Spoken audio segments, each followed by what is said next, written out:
Continuamos con la lectura de Sopa de Wuhan, la emergencia viral y el mundo de mañana, por Byung-Chul Han, publicado en El País, 22 de marzo 2020. El coronavirus está poniendo a prueba nuestro sistema. Al parecer, Asia tiene mejor controlada la pandemia que Europa. En Hong Kong, Taiwán y Singapur hay muy pocos infectados. En Taiwán se registran 108 casos y en Hong Kong 193. En Alemania, por el contrario, tras un periodo de tiempo mucho más breve, hay ya 15.320 casos confirmados. Y en España, 19.980, datos del 20 de marzo. También Corea del Sur ha superado ya la peor fase, lo mismo que Japón. Incluso China, el país de origen de la pandemia, la tiene ya bastante controlada. Pero ni Taiwán ni en Corea se ha decretado la prohibición de salir de casa ni se han cerrado las tiendas y los restaurantes. Entretanto, ha comenzado un éxodo de asiáticos que salen de Europa.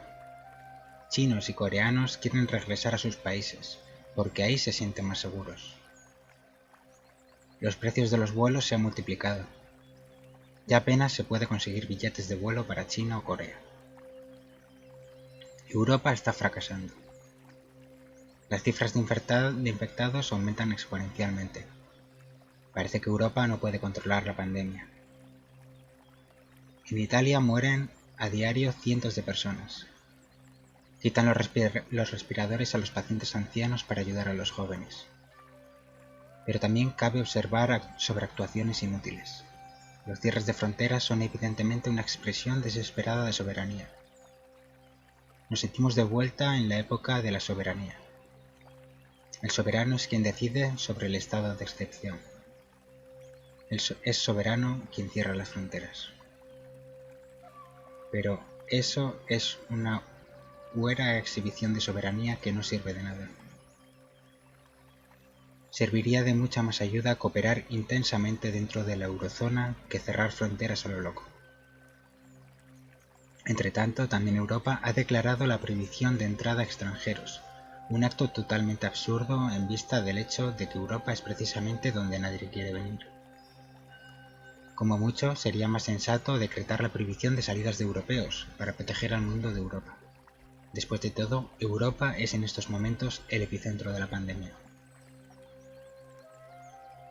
Las ventajas de Asia. En comparación con Europa, ¿qué ventajas ofrece el sistema de Asia que resulten eficientes para combatir la pandemia? Estados asiáticos como Japón, Corea, China, Hong Kong, Taiwán o Singapur tienen una mentalidad autoritaria, que les viene de su tradición cultural, confucianismo. Las personas son menos renuentes y más obedientes que en Europa. También confían más en el Estado. Y no solo en China, sino también en Corea o en Japón, la vida cotidiana está organizada mucho más estrictamente que en Europa. Sobre todo, para enfrentarse al virus, los asiáticos apuestan fuertemente por la vigilancia digital. Sospechan que en el Big Data podría encerrarse un potencial enorme para defenderse de la pandemia.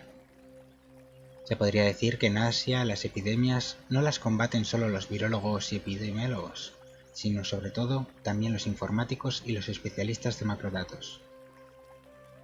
Un cambio en el paradigma del que Europa todavía no se ha enterado. Los apologetas de la vigilancia digital proclamarían que el Big Data salva vidas humanas. La conciencia crítica ante la vigilancia digital es en Asia prácticamente inexistente. Apenas se habla ya de la protección de datos, incluso en estados liberales como Japón y Corea. Nadie se enoja por el frenesí de las autoridades para recopilar datos. Entretanto, China ha introducido un sistema de crédito social inimaginable para los europeos, que permite una valoración o una evaluación exhaustiva de los ciudadanos. Cada ciudadano debe ser evaluado consecuentemente en su conducta social. En China no hay ningún momento de vida cotidiana que no esté sometido a observación. Se controla cada clic, cada compra, cada contacto, cada actividad en las redes sociales. a quién cruza con el semáforo en rojo, a quién tiene trato con críticos del régimen o a quién pone comentarios críticos en las redes sociales y le quitan puntos. Entonces la vida puede llegar a ser muy peligrosa. Por el contrario, a quien compra por internet alimentos sanos o lee periódicos afines al régimen le dan puntos. Quien tiene suficientes puntos obtiene un visado de viaje o créditos baratos. Por el contrario, quien cae por debajo de un determinado número de puntos podría perder su trabajo. En China es posible esta vigilancia social porque se produce un irrestricto intercambio de datos entre los proveedores de internet y la telefonía móvil y las autoridades. Prácticamente no existe la protección de datos. En el vocabulario de los chinos no aparece el término esfera privada. En China hay 200 millones de cámaras de vigilancia, muchas de ellas provistas de una técnica muy eficiente de reconocimiento facial. Captan incluso los lunares del rostro. No es posible escapar de la cámara de vigilancia. Estas cámaras, dotadas de inteligencia artificial, pueden observar y evaluar a todo ciudadano en los espacios públicos, en las tiendas, en las calles, en las estaciones y en los aeropuertos. Toda la infraestructura para la vigilancia digital ha resultado ser ahora sumamente eficaz para contener la epidemia. Cuando alguien sale de la estación de Pekín, es captado automáticamente por una cámara que mide su temperatura corporal. Si la temperatura es preocupante, todas las personas que iban sentadas en el mismo vagón reciben una notificación en sus teléfonos móviles. No en vano el sistema sabe quién iba sentado dónde en el tren. Las redes sociales cuentan que incluso se está usando drones para controlar las cuarentenas. Si uno rompe clandestinamente la cuarentena, un dron se dirige volando a él y le ordena regresar a su vivienda. Quizá incluso le imprima una multa y la deje caer volando, quién sabe. Una situación que para los europeos sería distópica, pero a la que, por lo visto, no se ofrece resistencia en China. Los estados asiáticos tienen una mentalidad autoritaria, y los ciudadanos son más obedientes. Ni en China ni en otros estados asiáticos como Corea del Sur, Hong Kong, Singapur, Taiwán o Japón existe una conciencia crítica ante la vigilancia digital o el Big Data. La digitalización directamente los embriaga. Eso obedece también a un motivo cultural. En Asia impera el colectivismo. No hay un individualismo acentuado. No es lo mismo el individualismo que el egoísmo, que por supuesto también está muy propagado en Asia. Al parecer el Big Data resulta más eficaz para combatir el virus que los absurdos cierres de fronteras que en estos momentos se están efectuando en Europa. Sin embargo, a causa de la protección de datos no es posible en Europa un combate digital del virus comparable al asiático.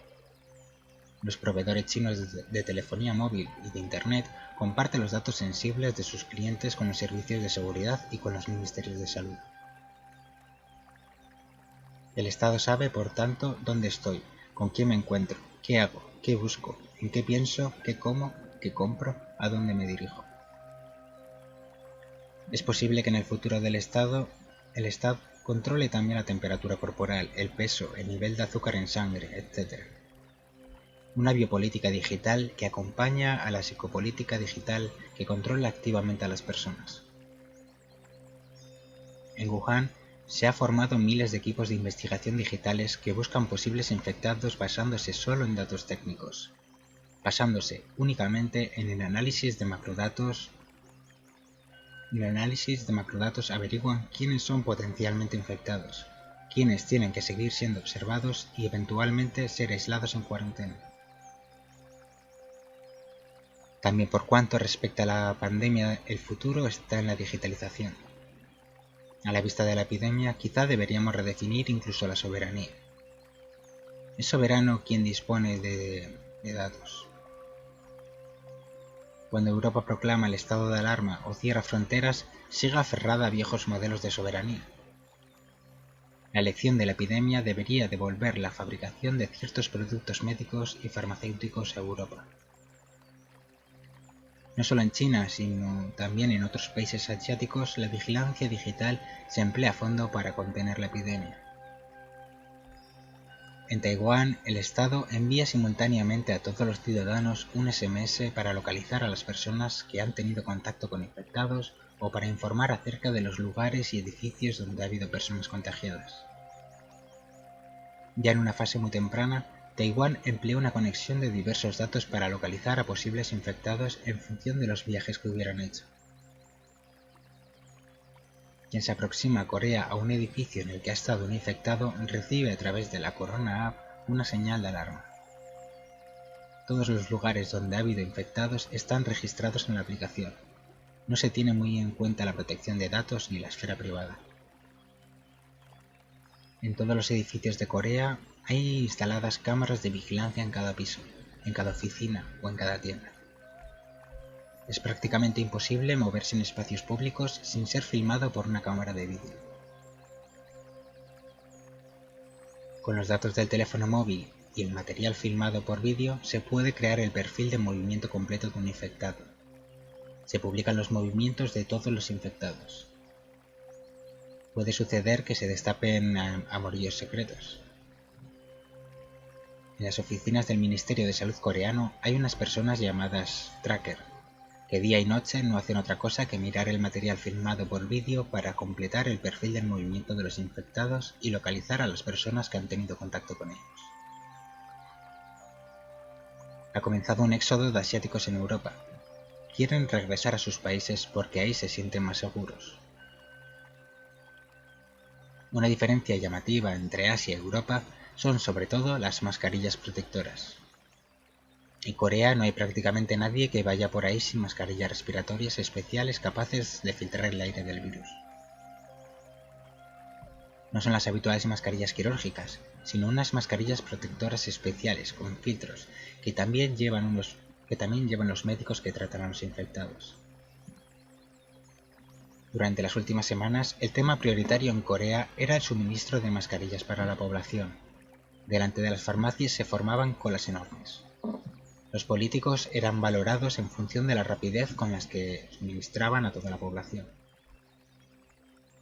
Se construyeron a toda prisa nuevas máquinas para su fabricación. De momento parece que el suministro funciona bien.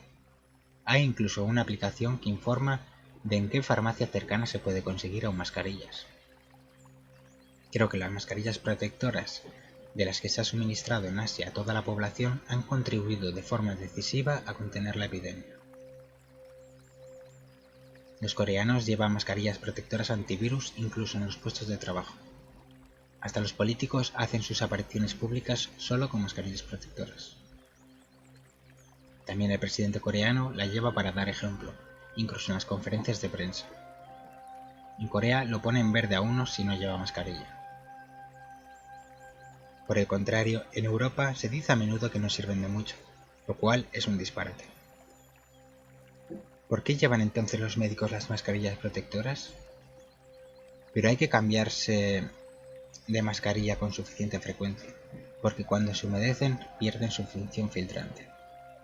No obstante, los coreanos ya han desarrollado una mascarilla para el coronavirus, hecha de nanofiltros que incluso se puede lavar. Se dice que puede proteger a las personas del virus durante un mes. En realidad es muy buena solución mientras no haya vacunas ni medicamentos. En Europa, por el contrario, incluso los médicos tienen que viajar a Rusia para conseguirlas. Macron ha mandado confiscar mascarillas para distribuirlas entre el personal sanitario. Pero lo que recibieron luego fueron mascarillas normales sin filtro, con la indicación de que bastarían para proteger al coronavirus, lo cual es una mentira. Europa está fracasando. ¿De qué sirve cerrar tiendas y restaurantes si las personas se siguen aglomerando en el metro o en el autobús durante las horas punta? ¿Cómo guardar ahí la distancia necesaria? Hasta en el supermercado resulta casi imposible. En una situación así, las mascarillas protectoras salvarían realmente vidas humanas. Está surgiendo una sociedad de dos clases. Quien tiene coche propio se expone a menos riesgos. Incluso las mascarillas normales servirían de mucho si las llevaran los infectados, porque entonces no lanzarían el virus afuera. En la época de las fake news surge una apatía hacia la realidad. Aquí un virus real, no informático, causa conmoción. En los países europeos casi nadie lleva mascarillas. Hay algunos que las llevan, pero son asiáticos. Mis paisanos residentes en Europa se quejan de que los miran con extrañeza cuando las llevan. Tras esto hay una diferencia cultural. En Europa impera un individualismo que trae aparejada la costumbre de llevar la cara descubierta. Los únicos que van enmascarados son los criminales. Pero ahora, viendo imágenes de Corea, me he acostumbrado tanto a ver personas enmascaradas que la faz descubierta de mis conciudadanos europeos me resulta casi obscena.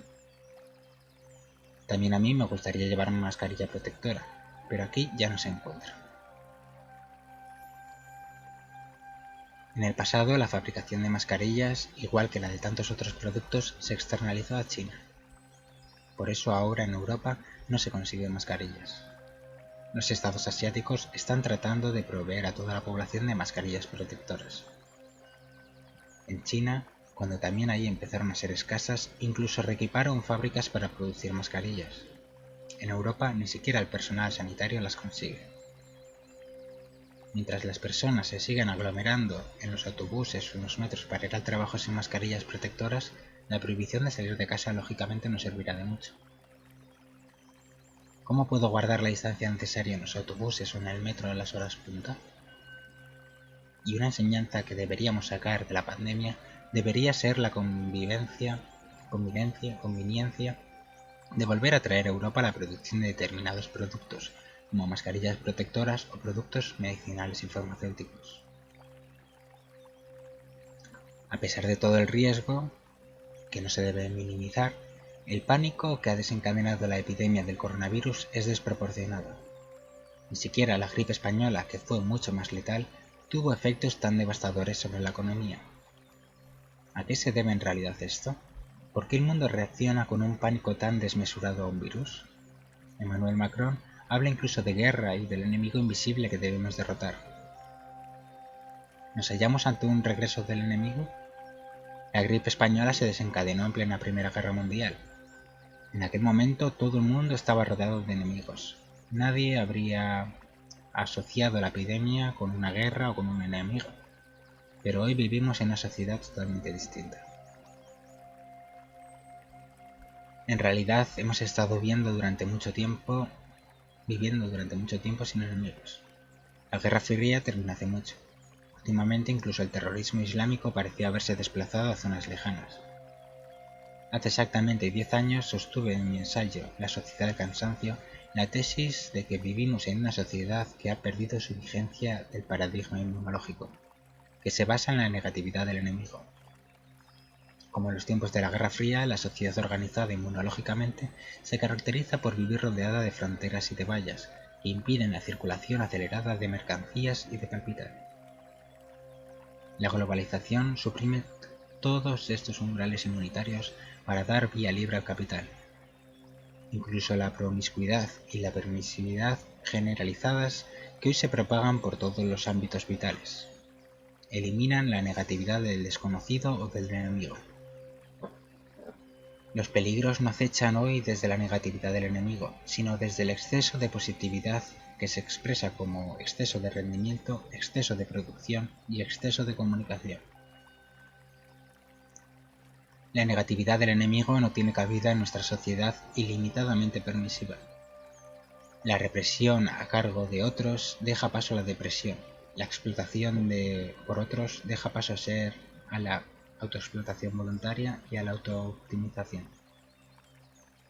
En la sociedad del rendimiento, uno guerrea sobre todo contra sí mismo. Umbrales inmunológicos y cierre de fronteras. Pues bien, en medio de esta sociedad tan debilitada inmunológicamente a causa del capitalismo global, irrumpe de pronto el virus. Llenos de pánicos volvemos a erigir umbrales inmunológicos y a cerrar fronteras. El enemigo ha vuelto. Ya no guerreamos contra nosotros mismos, sino contra el enemigo invisible que viene de fuera. El pánico desmedido en vista del virus es una reacción inmunitaria social, incluso global, al nuevo enemigo. La reacción inmunitaria es tan violenta porque hemos vivido durante mucho tiempo en una sociedad sin enemigos, en una sociedad de la positividad, y ahora el virus se percibe como un terror permanente. Pero hay otro motivo para el tremendo pánico. De nuevo, tiene que ver con la digitalización. La digitalización elimina la realidad. La realidad se experimenta gracias a la resistencia que ofrece, y que también puede resultar dolorosa. La digitalización, toda la cultura del me gusta, suprime la negatividad de la resistencia, y en la época posfáctica de los fake news y de los deepfakes surge una apatía hacia la realidad. Así pues, aquel virus real y un virus de ordenador, el que causa una conmoción. La realidad, la resistencia, vuelve a hacerse notar en forma de virus enemigo. La violenta y exagerada reacción de pánico al virus se explica en función de esta conmoción por la realidad. La reacción pánica de los mercados financieros a la epidemia es además la expresión de aquel pánico que ya es inherente a ellos. Las convulsiones extremas en la economía mundial hacen que ésta sea muy vulnerable. A pesar de la curva constantemente creciente del índice bursátil, la arriesgada política monetaria de los bancos emisores ha generado en los últimos años un pánico reprimido que estaba aguardando al estallido. Probablemente el virus no sea más que la pequeña gota que ha colmado el vaso. Lo que se refleja en el pánico del mercado financiero no es tanto el miedo al virus cuanto el miedo a sí mismo. El crash se podría haber producido también sin el virus. Quizá el virus solo sea el preludio de un crash mucho mayor. Zizek afirma que el virus asesta un golpe mortal al capitalismo y evoca un oscuro comunismo. Se equivoca. Zizek afirma que el virus ha asestado al capitalismo un golpe mortal y evoca un oscuro comunismo. Cree incluso que el virus podría hacer caer el régimen chino. Zizek se equivoca. Nada de eso sucederá. China podrá vender ahora su estado policial digital como un modelo de éxito contra la pandemia. China exhibirá la superioridad de un sistema aún con más orgullo. Y tras la pandemia, el capitalismo continuará aún con más pujanza, y los turistas seguirán pisoteando el planeta. El virus no puede reemplazar a la razón. Es posible que incluso nos llegue además a Occidente el estado policial digital al estilo chino. Como ya ha dicho Naomi Klein, la conmoción es un momento propicio que permite establecer un nuevo sistema de gobierno.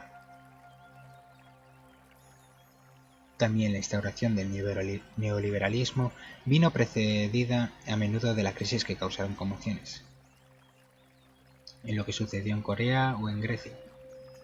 Ojalá que tras la conmoción que ha causado este virus no llegue a Europa un régimen policial digital como en China. Si llegara a suceder eso, como teme Giorgio Agamben, el estado de excepción pasaría a ser la situación normal.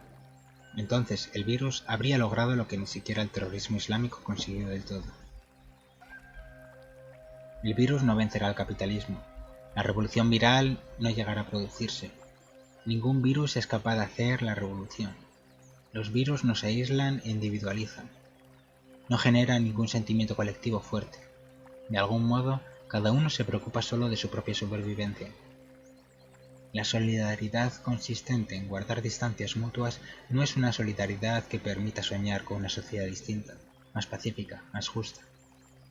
No podemos dejar la revolución en manos del virus.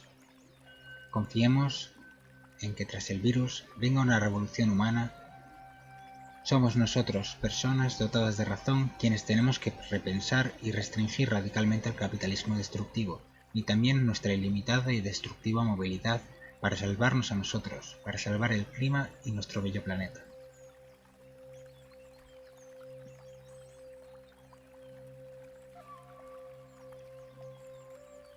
A las puertas de un nuevo orden mundial, por Raúl Civecchi, publicado en el saltodiario.com, 25 de marzo del 2020.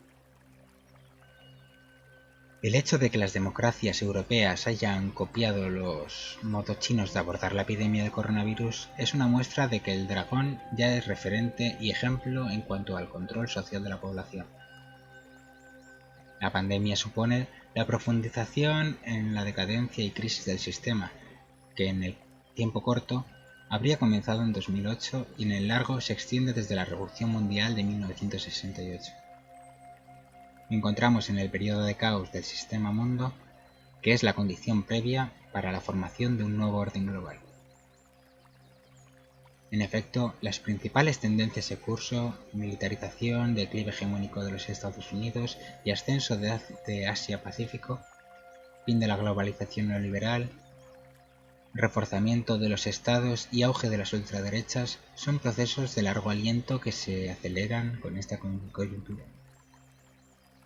Desde una mirada geopolítica, China ha mostrado capacidad para salir adelante, sobreponerse a las dificultades y continuar su ascenso como potencia global que en pocas décadas será hegemónica.